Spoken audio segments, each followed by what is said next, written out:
연일 폭염으로 참 후덥지근하고 덥습니다. 더욱이 간헐적으로 비가 내리면 대지가 식어야 될 건데 땅 기운이 물덩이처럼 달구어져서 아스팔트 길에 떨어진 물방울은 우리들에게 더 훈습하게 만들고 있구나 싶고, 이미 2차 대전 이후로 무력적 도발은 간헐적으로 아랍 쪽에서 주로 벌어지고 있어서 남북이 분단되어 어려움을 겪고 있지만, 그나마 그래도 우리는 6.25를 극복하고 자유민주주의, 자본주의 체제를 그대로 유지하면서 여기까지 왔다 싶었는데, 일본에서, 가장 가까운 일본에서 횡포를 부리기 시작해서 국민들의 감정은 매우 힘들 거라는 생각이 들어집니다.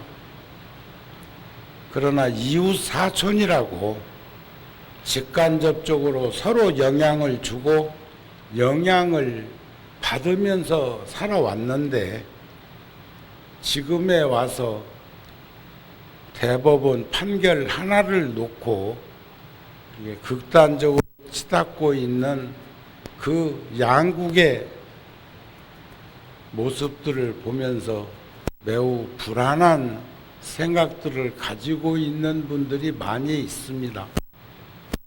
그런데도 불구하고 합리적이고 보편적인 생각으로 풀어가야 된다고 얘기하면 아직도 친일로 몰아세워가지고 매도당하는 현실도 안타깝습니다. 그러나 우리는 좀 더 이성적이고 객관적이고 변별력을 총동원해서 지혜롭게 풀어가야 될 그런 상황이 지금 우리들의 현실 문제로 대두되어서 다가오고 있는 것이 아닐까 싶습니다. 인생 수업이라고 하는 글에 보니까 배움을 얻는다는 것은 자신의 인생을 사는 것을 의미한다. 갑자기 더 행복해지거나 강해지려는 것이 아니라 이 세상을 더 이해하고 자기 자신과 더 가까이 평화로워지는 것을 의미한다. 아무도 나에게 배워야 할 것이 무엇인지 알려줄 수 있는 사람은 없다. 그것을 발견하는 것은 스스로만의 여행이 될 것이다. 이런 글이 요즘 와서 부쩍 더 상기되는 시대가 아닌가 싶습니다. 제가 얼마 전에 7월 달에 북인도 히말라야 나다크에 다녀왔습니다.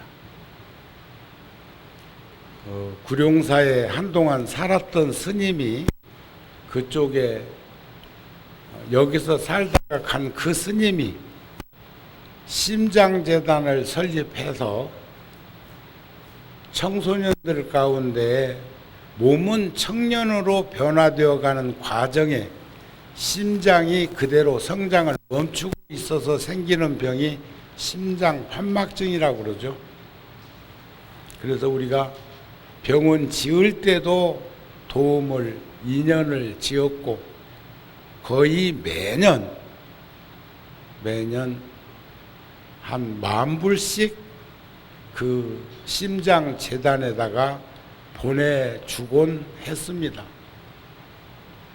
그런 일들이 구룡사에서 어찌 한두 곳이었겠습니까? 돌아오는 길에 겨울이면 영하 40도, 45도 나간다고 하는 히말라야 협곡 깊은 곳에 살고 있는 스님들이 한 50명 되는데 그 중에 몇 명의 스님들이 우리 설산사라는 절에 와서 기다리고 있고, 그래서 제가 마지막 남은 주머니를 털어서 그 스님들께, 그 대중 스님들께 공양금을 보냈는데 동영상을 하나 보여주어서 들여다보니까 거기 살고 있는 스님 중에 50년 넘게 그 절에 살았던 스님 말에 의하면 50년 동안 한 번도 큰 히말라야 뒤쪽에 있어서 큰 비가 오거나 또는 폭설이 와서 어려움을 겪은 기억이 없다. 그래서 그런지 법당 지붕이 양철 지붕으로 얹어져 있었고 폭설이 내려가지고 법당 천장과 지붕이 전부 다 법당 바닥으로 무너져서 내린 그 사진을 보면서 돌아왔습니다. 그리고 구룡사에서 1,000,000원, 그리고 제가 한 푼 두 푼 이렇게 불자들이 주신 것 합해서 2,000,000원을 홍법문화재단에다가 인입 잡고 거기에서 인도 돈으로 100만 루피 조금 넘습니다. 100만 원도 큰데 100만 루피가 좀 더 되는 그 돈을 그 비구니 스님들이 살고 있고 법당이 무너져 내린 곳에 어제 아래 보내드렸습니다.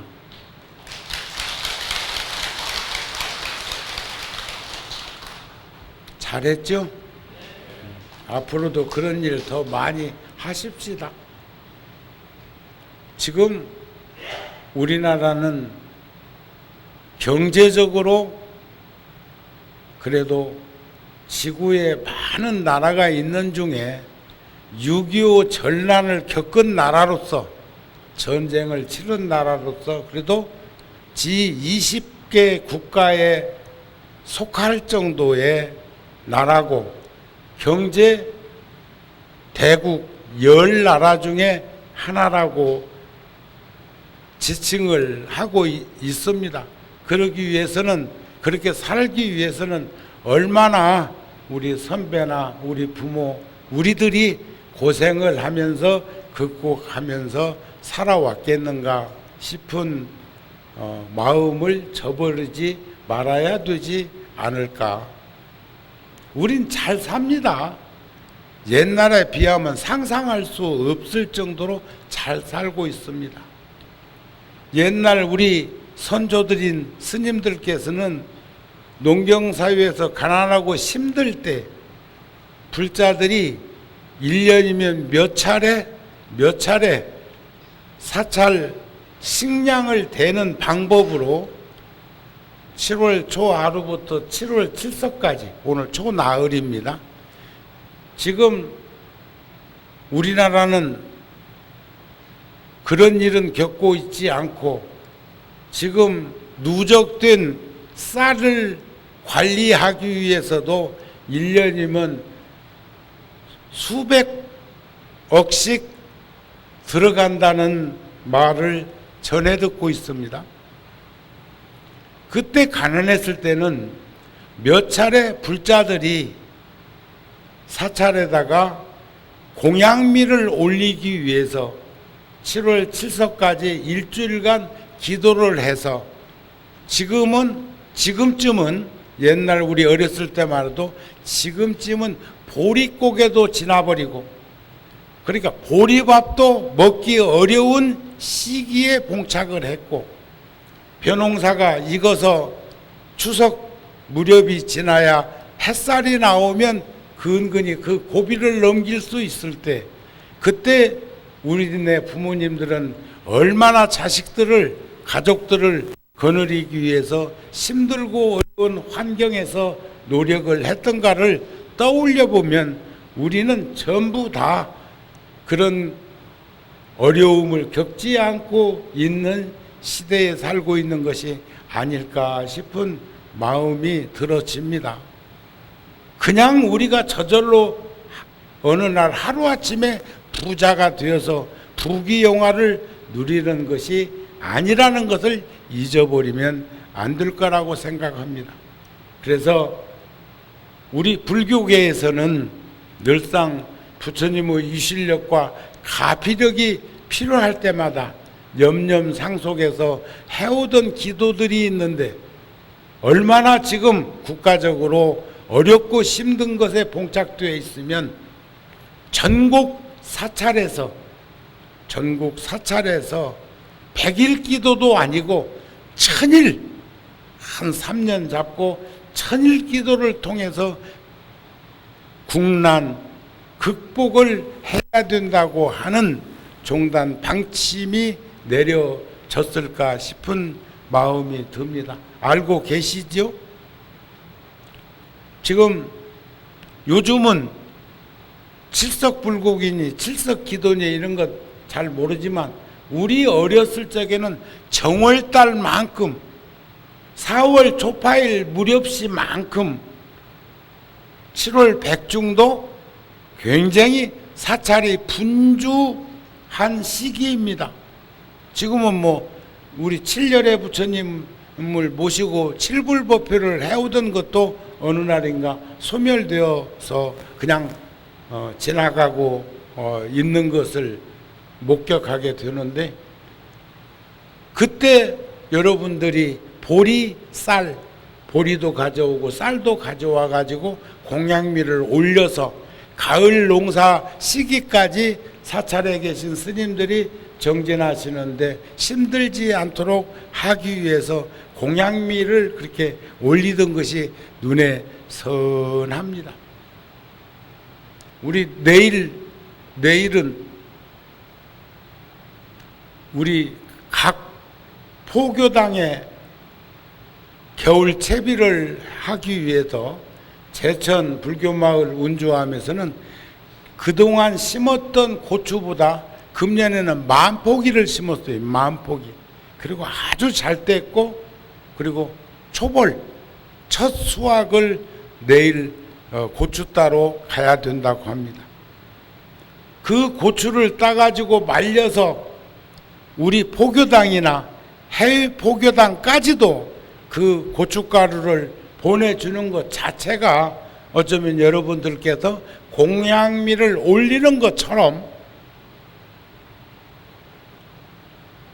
시주가 부자들이 시주한 걸 가지고, 그 재원 가지고 고춧가루나 이런 걸 사가지고 김장도 해야 되는 것이 아니라, 우리가 농사 지은 걸 가지고 그런 일을 할 수 있고 한다는 것 자체도 바로 시주라는 개념으로 비춰볼 수 있었으면 좋겠다 하는 마음이 듭니다. 그래서 여러 포교당에서 내일 아침에 일찍 간다고들 하니까 시간을 내서 한번 그리고 하루 종일 할 수가 없으니까 오전밖에 할 수가 없을 걸로 생각이 되어지니까 그런 것에 함께 좀 할 수 있었으면 좋겠습니다. 자꾸 여러분들한테 주문하는 것만 이렇게 얘기해 가지고는 안 될 거라는 생각이 드네요. 오늘 아침에 제가 메일을 하나 받았는데, 음력 3월달, 양력 4월달에 카나다 토론토 대학의 교수하고 미국의 스탠포드 대학의 교수, 태중의 아이를 품에 안고 통도사 금강계단에 가서 보살계를 아기하고 같이 받고 싶다고 왔던 중국계 미국 여교수가 어제 아들 낳았다고 사진 찍어가지고 저한테 보냈대요. 나무집 일이지? 나무 새끼 일이고? 이렇게 여유가 없고 여백이 없고 그 새 생명이 나왔다는데도 그냥 가만히 법문하다 말고 왜 그 말을 할까 싶어? 미국 사람이 학교에서 불교 활동까지 겸해서 하는 교수가 태중의 아이를 임신해가지고 한국에 와서 통도사 금강계단에서 보살계를 받겠다고 왔다 간 여교수가 어제 애 낳았다니까요.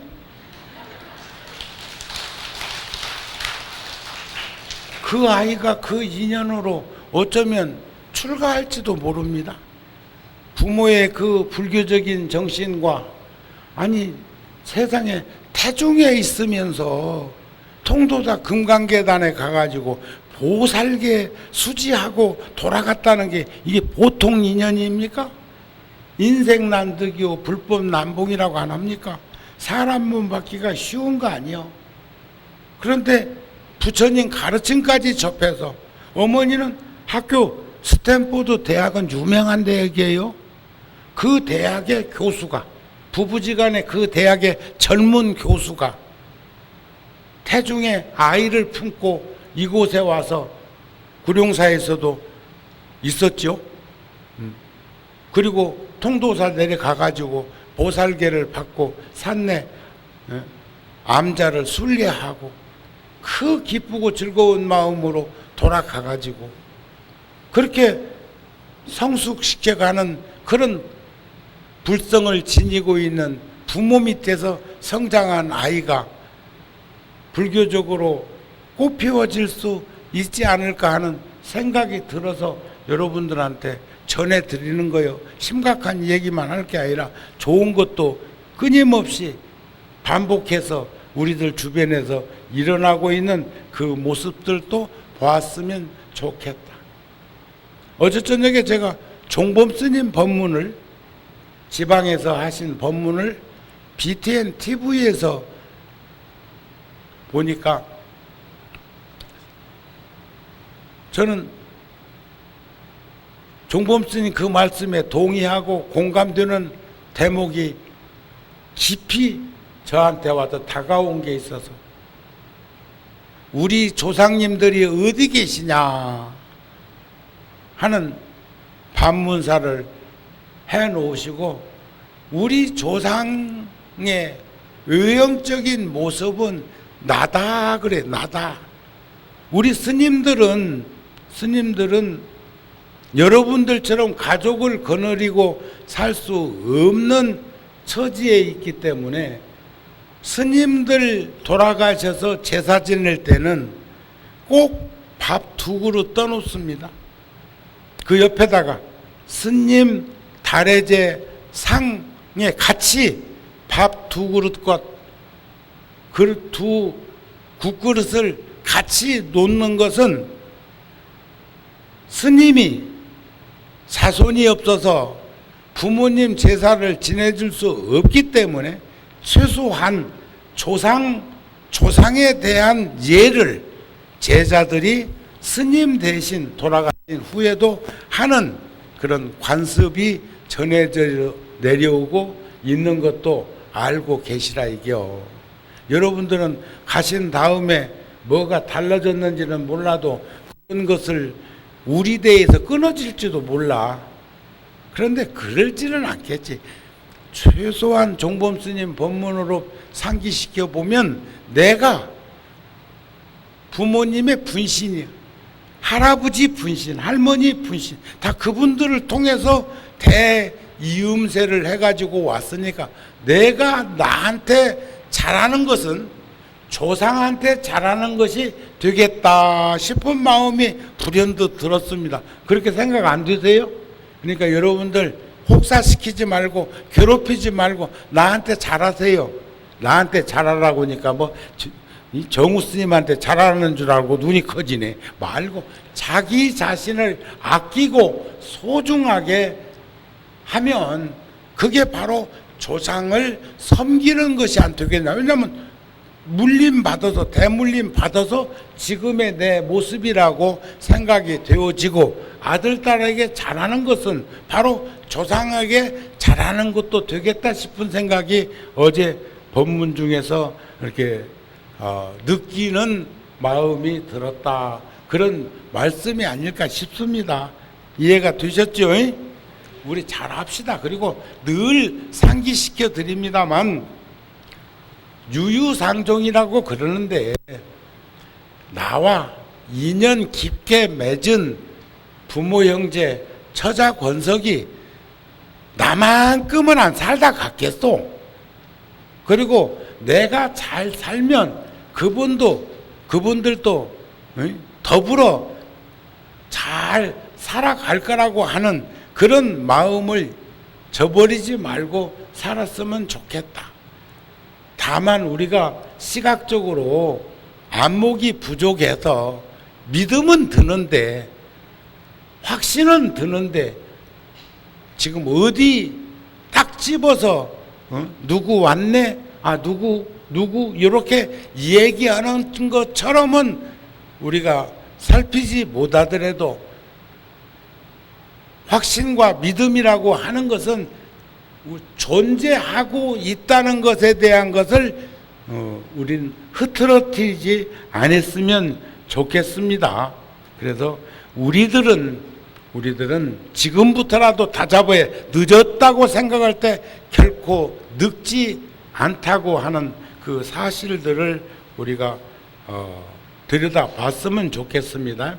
우리들은 물질의 풍요 속에서 지금 물질의 풍요의 극치의 시대에 살고 있는데 누가 그러대요?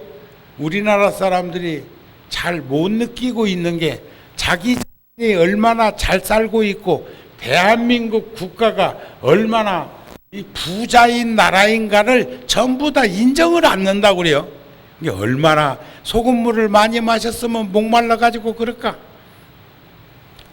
풍요 속에 영원할 것처럼 느끼고 살아가다가 어느 날 그것들이 어려움을 겪게 되고 장을 일으키게 되면 그때 가가지고 몸부림쳐봐야 부질없어.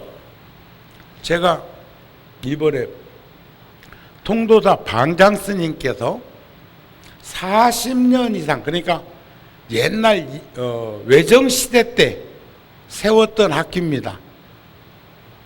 해인사, 범어사, 통도사 이 큰 본사가 힘을 합해가지고 여기저기에다가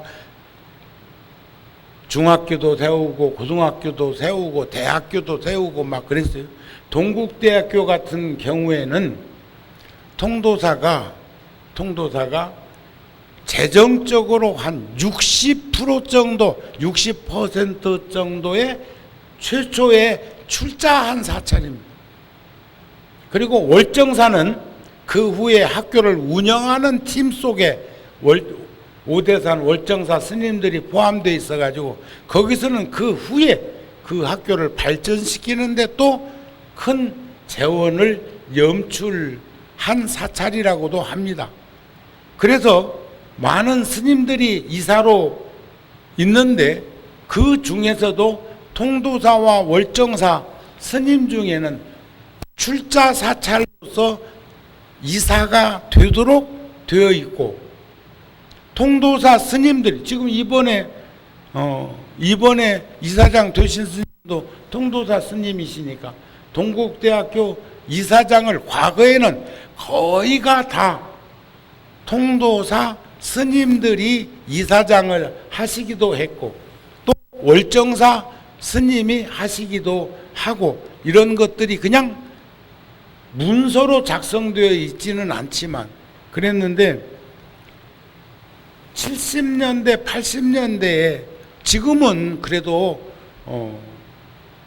학교가 지금은 학교는 거의 없습니다. 지금 뭐 자사고 스스로 학교를 운영하고 뭐 한다고 하는 그런 얘기들을 하지만 국가에서 선생님들 봉급부터 시작해 가지고 굉장히 투여를 많이 하고 있습니다. 교육부에서, 교육청에서. 그래서 엄격히 따져보면 유치원도 초기에는 원아들의 부모님이 낸 돈 가지고 운영을 했는데 지금은 정부에서 주는 돈이 상당히 액수가 커. 매달 수천만 원씩 줍니다. 그러니까 이제 요즘은 사립유치원이라고 하는 말도 붙이면 안 돼. 여러분들이 내신 세금을 쪼개가지고 지금 여러 곳에 복지나 교육이나 이런 데 쓰는 게 엄청난데 그 이전에 어려움을 겪을 때 76년도에는 통도사에서 그 밑에 마을에 운영하던 중고등학교가 76년도에 25살 때인데 2,500만 원은 없어가지고 그 학교 넘겨주었다고요. 지금은 수십억 갖고도 지을 수 없는 곳이죠. 또 부산에 해동 중고등학교라는 학교는 통도사와 범어사가 합심해서 세운 학교인데 협의를 해가지고 어려우니까 중학교는 범어사에서 운영하러 가져갔고 고등학교는 통도사로 가져왔는데 어떻게 해볼 수가 없으니까 지금 방장이신 성파스님께서 40대 초에 나서가지고 그 학교의 이사장으로 한 40여 년 봉직했을 거예요. 스님이 이제 80 넘으셨으니까. 그런데 이번에 통도사 주지 스님에게 당연직 이사장을 넘겨주셨어. 그것도 뭔 말인가 잘 모르겠지요. 개인 스님이 통도사 주지 소임자에게 학교 이사장을 당연직으로 할 수 있도록 그렇게 이관시켰다고 하는 것은 큰 용단입니다. 큰 고마움입니다. 그런 거 여러분들이 지금도 움켜쥐고 있는 게 많아가지고 절대 못 놓지. 놓으면 자유롭고 편안한 것을. 저는 얼마나 기뻤는지 모릅니다. 그 스님은 유한한 존재지만 통도사 주지라는 소임자는 계속 이어져 가면서 통도사가 존치되어 있는 한 그 학교에 마음 쓰지 않을까요? 살아생전에 지켜보고 계시는 그 모습이 얼마나 자랑스럽고 고맙고 거룩한 일입니까? 이런 때 박수 치는 거요.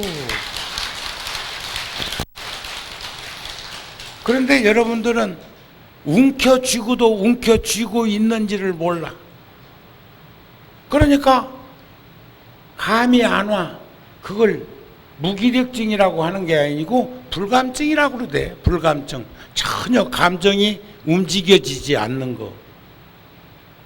이번에 제가 나다크 갔다 온 그곳에 한 500명 정도 있는 학교에 그때 KBS에서 다큐멘터리로 해가지고 한겨울에 영하 30도 40도 나가는 한겨울에 오지에서 길이 없으니까 그 강이 얼었을 때 강으로 가다가 잘못해서 빠지기도 하고 가다가 천연 동굴 같은 데서 하룻밤씩 자면서 아이들을 데리고 오는 그 다큐멘터리 보신 분들 계시지요? 몇 번 해줬으니까 그 고생하고 한 것을 그냥 한 번 방송하고 접었겠어. 그런데 그 아이들을 데리고 왔던 학교를 티베트 스님 한 명이 서양이나 유럽에 있는 다양한 이들의 도움을 받아서 운영하는데 학생들이 전부 거의가 다 80% 이상의 오지에 살고 있는 아이들이 기숙사 생활을 하면서 그 학교에 다니도록 하는데 제가 이번에 깜짝 놀랐어요.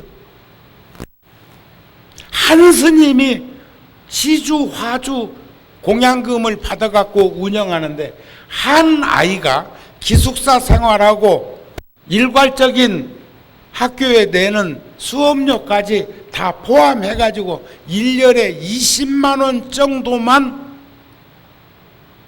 누군가가 책임져 주면 그 오지에 있는 아이들이 그곳에 와가지고 공부할 수 있도록 운영하고 있는 학교를 보았어. 가슴 벅찬 일 아닙니까? 그런데 그 20만 원이라고 하면 요즘 한 달에 한 만 몇천 원 되겠지요. 제가 1년 동안 네팔에 100명의 초등학생들에게 한 달에 12,000원씩, 그러니까 120만 원은 100명에게, 30만 원은 그런 일을 하고 있는 사무실의 운영비로 해서 1년 동안 제가 150만 원씩 보내준 곳이 있는데, 그러면 그쪽에서 활동하고 있는 것을 중간에 한두 번이라도 알려주어야 연장이 됩니다. 그렇지 않고 1년을 약속하고 보내주고 있는데 한 번도 그곳에서 그렇게 보내주고 있는 것을 고마워할 수 있는 그런 모습을 그 사람들이 안 보여주니까 무주상 보시가 그런 건가 싶어갖고 1년 하고 중지했어요. 1년 하고. 아마 그쪽에서 그러니까 100명에게 한 달에 12,000원이면 네팔 돈으로 1,000루피입니다. 1,000루피씩을 학생들한테 주면 먹고 입고 노트 사고 학교 다닐 수 있다고 해서 한 거예요. 그러면 그런 것을 상대에게 알려줄 수 있는 게 나는 신이라고 생각합니다. 그런 게 약속이라고 생각합니다.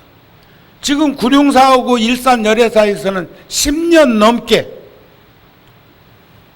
중학교 두 곳을 선정해서 학년별로 7명씩 해서 42명에게 매달 5만 원씩 보내는 게 있어요. 중학생들에게 42명에게 5만 원씩 보내면 1년이면 60만 원입니다. 60만 원을 한꺼번에 보내면 믿음이 안 가니까 한 달에 5만 원씩을 그 학생에게 무통장으로 입금시켜주면 절박한 상황은 면할 수 있지 않을까 싶은 겁니다. 그건 교장 선생님으로부터, 학교 선생님, 담임 선생님으로부터 추천받아서. 그런데 어느 날 보니까 그게 무슨 학교에서도, 구청에서도, 동사무소에서도 그쪽에서 선정해 놓은 어떤 사회복지법인에다가 주면 거기서 나눠준다는 거예요. 그러니까 우리는 돈은 냈는데, 홍법문화재단 이름으로 구룡사에서 냈는데, 그 아이들은 홍법 이름으로 받는 게 아니라 기금모금 협회에서 받는 것이 돼요. 얼마 안 된다.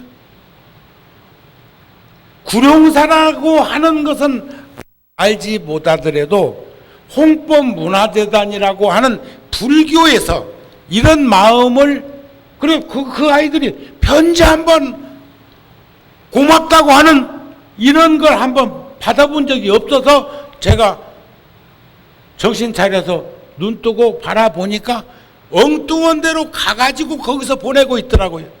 그래서 다시 학교하고 협의해가지고 학교에서 추천한 아이에게 우리가 보내주되 매달 5만 원씩 보내면 절박한 상황은 면할 수 있지 않겠느냐 했다고 해가지고 했는데, 그러면 그 돈이 1년이면 얼마죠? 2,500만 원 정도 돼요. 그러면 이게 저 오지 정도에 가면 그 42명에게 전해주고 있는 그거면 더 어렵고 힘든 아프리카나 더 어렵고 힘든 동남아시아나 더 어렵고 힘든 그 오지에 있는 이들한테는 생명줄이 될 수도 있겠다는 마음이 들어지는 것은 저의 상상력이 동원된 것이 아니다고 생각합니다. 그런 일들을 알게 모르게 하고 있는 일들이 많지만, 그러나 그런 일들은 종교가 나서서 더 어렵고 힘든 환경에 노출되어 있는 이들에게 윤활유가 되고 비타민의 역할을 하면서 살아갈 수 있도록 하는 것이 우리 몫의 일이 아닐까 싶습니다. 그렇게 살아갈 때 얼마나 보람된 일이겠습니까? 그러나 우리는 그렇게 살지 못하고 어려움을 겪게 되면 자탄의 목소리만 드높이고 몸부림치고 고통과 괴로움을 극복하지 못하는 일들이 자꾸 생기는데, 그것의 본래 면목이라는 얼굴은 어떤 것이었을까? 그건 결국 무지몽매한 무명의 얼굴이 아닐까 싶습니다. 그래서 우리는 물질적인 것은 풍요하든 없으면 마음이 100번 1000번 일어나도 그런 일을 할 수는 없지만, 있다고 그런 일을 스스럼 없이 아무나 할 수 있는 건 아닌데, 다만 경계해야 할 생각 하나가 있어. 우리는 근검전략하게 검소하게 살아가면서 그런 일들에 동참을 했는데, 받는 쪽에서는 얼마나 많으면 그렇게 내놓을 수 있을까? 얼마나 많으면 그런 일을 할 수 있을까? 이럴 때는 마음이 상해. 있다고 할 수 있는 것 아닌 거 우리 다 느끼시죠? 이번에도 강원도에 산불 났을 때 우리 주지스님하고 나하고는 낙산사 불나고 국보 1호인 남대문이 불났을 때를 떠올리면서 그 환경에 노출되어 있는 이들에게 위로라도, 작은 위로라도 되고 싶어가지고 그렇게 성금을 냈는데, 또 딱 들려오는 소리는 와, 구룡사는 돈 많구나, 와, 구룡사는 부자구나, 와, 얼마나 많으면 그렇게 그냥 턱턱 내질를까. 천만의 말씀이요. 그거 여러분들 저를 이해하시죠? 동의하시죠? 그런데도 사람들은 간혹 아무리 밥을 해서 돌멩이 하나 씹어도 밥이 더 많지 돌멩이가 많은 건 아닌데, 그런데 밥 먹다가 돌 하나 씹으면 요즘은 기계 농사 져가지고 이제 돌 씹힐 일도 잘 없지만 그래도 또 들어가는 수가 있어. 그랬을 적에 누구를 탓할 것인가 싶은 생각은 합니다. 그러나 설사 그것들이 물질적이든 그런 일을 해야 될 것이든 간에 그런 일들이 내 곁을 떠나지 않을지라도 어느 날인가는 내 스스로가 그런 일로부터 떠나야 되는 그런 날이 올 것이라는 거예요. 그것을 우리는 노병사로 표현을 해봅니다. 그래서 부처님께서는 물질적인 것들은 생로병사의 실상이나 인생의 8가지 고통과 괴로움 속에서 나타나는 허망함이라는 것을 깨달아야 어떤 재앙이나 어떤 고통이나 어떤 괴로움이 닥치더라도 그것으로부터 오는 괴로움에서 벗어날 수 있는 참 자유인이 되지 않겠는가. 그러기 위해서는 우리는 개정의 사막을 잘 닫고 개정의 사막 속에서 우리는 몸도 마음도 여유로움을 지닐 수 있도록 했으면 좋겠습니다 하는 말씀이 될 것입니다. 그 중국의 철학자인 루숀이라고 하는 분이 써놓은 글에 희망이란 여러분 다 희망 갖고 사시죠? 요즘 희망 포기하고 좌절한 이들도 많아요. 지금 한일 관계도 희망을 가지고 이렇게 타협을 하고 외교 정치적인 행보를 취해야 될 것인데 그냥 희망을 좌절로 그냥 포기해버리면, 제가 이번 달 우리 그래도 어디서 인용해가지고 하나 써놓은 글이 있어요. 엘리트 집단은 다 자기 성공을 위해서 엘리트화 되어가고 있다는 말이 있습니다. 그러나 불교인들은 엘리트가 아니라 리더십을 발휘해서 공동체가 다 번영하고 발전할 수 있도록 우리나라 정치인이나 우리 유정자들도 마찬가지로 엘리트가 되어가지고 누구처럼 그렇게 SNS를 통해가지고 똑똑한 척 그만하고 리더로 좀 잘 이끌어줬으면 좋겠어요. 지금 장관 물망에도 오르고 다음 대선에도 뭐 나올 거라고 하는 설왕설래한 얘기가 들리는 이가 거기다 그냥 탁탁 뱉어 싸가지고 우리는 보지는 않는데 또 그게 또 자꾸 뉴스를 통해갖고 뉴스도 이제 그만 봐야 될란가벼. 저는 신문 안 본 지는 몇 년 되었습니다.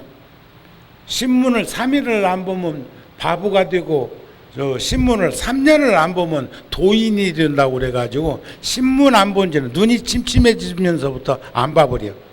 그리고 신문 봐봐야 큰 글 몇 개 읽어버리고는 하는데, 그러기에는 여러분들이 시주한 것 가지고 구독료 내야 되니까 그것도 폭포하고. 그러나 요즘은 기계가 좋아가지고 인터넷 들어가가지고도 다 전자로 보고, 그래서 거기서 제가 착상한 것이 바로 우리 전자 잡지로 작년에 전환한 것도 그런 것이었습니다 하는 말씀을 드리게 됩니다. 그래서 우리는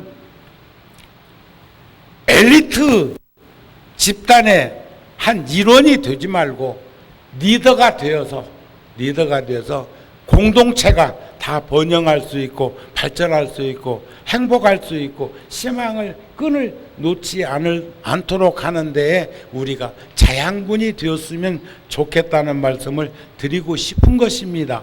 이해가 되시죠? 그렇게 사십시다. 남은 인생 얼마 남았다고.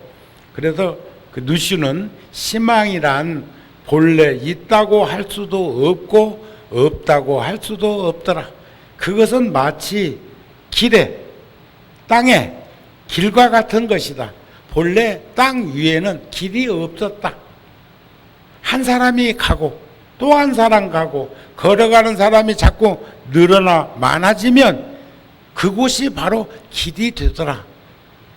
이것은 우리가 조상 대대로 대물림 해오면서 종범 스님 어제 그 법문처럼 그렇다. 나는 누구인가? 나는 나지만 우리 조상은 어디 계신가? 내 속에 있다. 이런 마음으로 가졌을 때 우리들은 저 조상 천도를 위한 기도하는 것도 결국 내 기도요. 내가 나를 위해서 기도하는 것이 바로 그렇게 연결져 보임을 알게 되겠다 하는 생각이 종범 스님 말씀 중에 나왔습니다. 그래서 우리는 깨어 있어야 합니다. 정념으로 삼독 용락에 찌들어 있는 망념을 제어하고 무념, 우리는 무념이라고 하면 생각 없는 사람 이렇게 생각하는데, 실질적으로 예를 하나 들겠습니다. 무학자를 사회 사람들은 무학자, 글자 풀이해 보면 배운 게 없는 사람이야. 배운 게 없는 사람을 우리는 무학자, 무식쟁이로 얘기를 하는데, 불교의 무학자는 배울 게 없는 사람이에요. 배울 게. 배운 게 없는 사람하고 배울 게 없는 사람하고 똑같은 동급이요. 무조건 사는 것하고 조건 없이 사는 것하고 동급이요. 무조건 사는 이는 지혜롭지 못해가지고 마치 분화방이 불꽃을 뛰어들 때 꽃인 줄 알고 뛰어들었다 타 죽어. 그런 이치는 무조건 사는 형국이고, 우리는 지혜롭게 살아가는 이는 조건 반사적인 행동을 하지 않는다는 것으로 우리는 귀결시켜서 볼 수 있었으면 좋겠습니다. 그래서 무념, 무상이라는 말도 무학자를 응용해 보면 배울 게 없는 것처럼, 무념, 무상이라는 말은 한결같다는 말이에요. 생각이 한결같다. 갈팡질팡, 흥설수설, 우왕장 이런 게 아니고 해딱배딱, 까마귀 검다 말고 해오라기 시다 말라, 거민들 모자라고 시다고 남을 쏘냐. 할 일 없는 사람들이 옳다글다 하더라. 까마귀는 까마귀대로 매력이 있고 해오라기는 해오라기대로 매력이 있는 거지. 흑백 논리로 규정 짓는 것을 얼마나 경계한 말이냐, 그런 말이에요. 그러니까 무념으로 올바른 생각인 정념도 여의게 하라 그랬어요. 그러니까 무념이라는 말은 한결같은 마음입니다. 시비하지 않는 마음, 분별하지 않는 마음, 생멸이 없고 증감이 없고 미추가 없고 대소가 없고 장단이 없고 전후가 없고 좌우가 없는 생각이 무념이에요. 이해가 되시죠? 우리 한결같이 살잔 말이에요. 한결같은 마음으로 정념, 올바른 생각까지도 여의게 되면 그 무심한 일념에서 도가 가야 할 길이 나타나는 것이 마치 사람이 밝은 거울을 들면 얼굴을 보려 하지 아니하지만 얼굴이 저절로 나타나는 것. 종범 스님 어저께 그랬대요. 거울 앞에 서 있었더니 내가 거울 속에 비치네.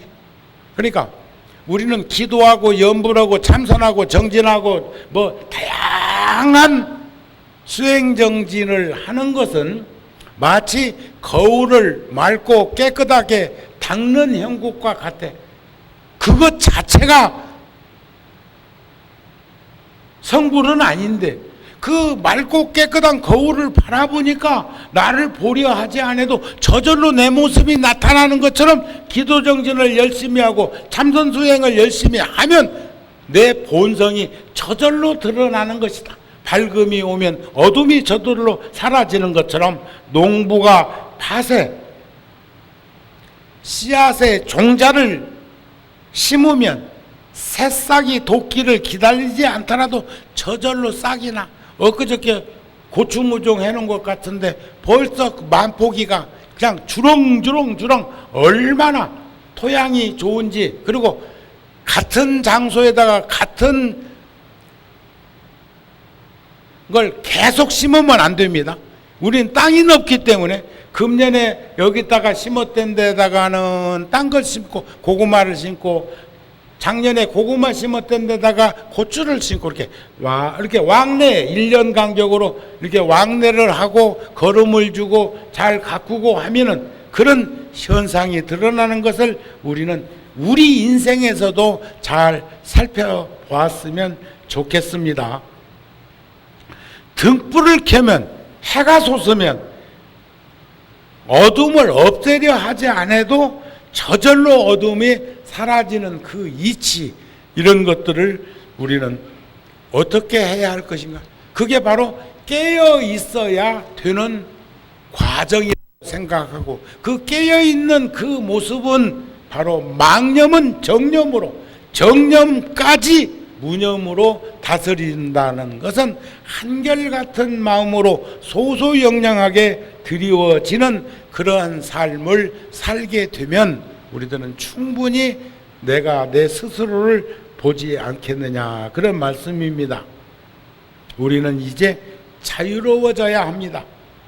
아직과 편견, 치우치고 얽매이고 빠진 집착과 고집불통, 지금 제가 정치를 뭘 알겠습니까? 하지만 텔레비전에 나오고 뉴스에 나오고 하는 이들이 고집불통이 너무 많아. 극단적인 사고를 가지고 있는 게 너무 많은 것 같아. 참 그 김대중 대통령이 일본 갔을 때 천황에게 천황이라고 했다대요. 그런데 절대 그러면 안 됩니다 그랬대. 차라리 일왕이라고 하든지 뭐 했는가는 몰라도 천황이라고. 천황. 그때 김대중 전 대통령께서 하신 말씀이 돼. 다른 나라에서 나에게 대한민국 대통령이라고 한다 이게요. 대통령을 대통령이라고 불러주는데 그 나라의 천황을 천황이라도 불러주지 않는다면 마치 홍길동이가 아버지를 아버지라고 못 부른 것도 뭐가 달라? 그런 말 아니었을까 싶대. 그래가지고 그렇게 고비고비를 잘 넘겼다고 하는 말을 들으면서 굉장히 수긍이 가는 공감이 들었습니다. 하나 더하기 하나만 둘 아니잖아요. 둘을 만드는 방법을 우리는 수도 없이 찾아야 되는데 아집과 편견과 집착과 그러면 고집 때문에 망해. 누가 그러대 헛똑똑 똑똑은 똑똑한데 사실은 속으로는 영리해도 성공하려면 겉으로는 어리숙해야 사람들이 친하게 지낸다네. 그 우리도 평생 도움 안 돼. 우리도 속으로는 어리숙해 보이면서 겉으로는 어리숙해 보이면서 내가 지금 말을 지금 제대로 하는가 모르겠다. 사유 사람들은 속으로는 영리하면서도 겉으로는 좀 부족한 듯 어리석은 듯 보여야 주변에 사람이 모인대요. 절대로 지보다 잘난 것하고는 같이 안 어울린다고 한다는 것만. 그러나 우리 불교는 삼인이 행해 선악이니 세 사람이 길을 가도 좋은 사람은 본받으면 되고 모범으로 삼으면 되고 잘못 살아가는 일은 경계를 삼으면 두 사람 다 스승이라고는 하지만 그렇게 되기까지 쉬운 거 아니여. 그만큼 지혜 가지고 무념무상으로 살기가 쉬운 거 아니여. 그렇다면 좋은 이들하고 어울려 살아야 됩니다. 알았습니까? 모범인 이들하고 같이 지내야 돼요. 그래서 우리 어렸을 적에 공부할 때도 그런 말을 해요. 좋은 사람하고 함께 살지 못된 놈하고는 같이 어울리지 말라고 그랬어. 그래서 우리는 이젠 공기층에 둥둥 떠다니는 고무풍선 같은 인생으로부터 우리는 행복과 불행을 가름하지 말고 우리 아집과 편견으로 지니고 있는 그 고무풍선을 팍 하고 터뜨려 버리면 바깥 공기와 안의 공기가 둘이 아닌 것을 우리는 언제까지 그렇게 편가르기 하면서 살 것인가 하는 마음이 자꾸 들어서 여러분들한테 전해드리니까 우리라도 고무풍선에 담겨져 있는 아집과 편견, 불통의 그 생각들을 탁 하고 터뜨려서 바깥에 온전한 생각과 자유로움을 나의 것으로 만들 수 있기를 바라는 마음으로 오늘 시간을 함께 했습니다. 내일 고추 따러 갑시다. 성불하세요.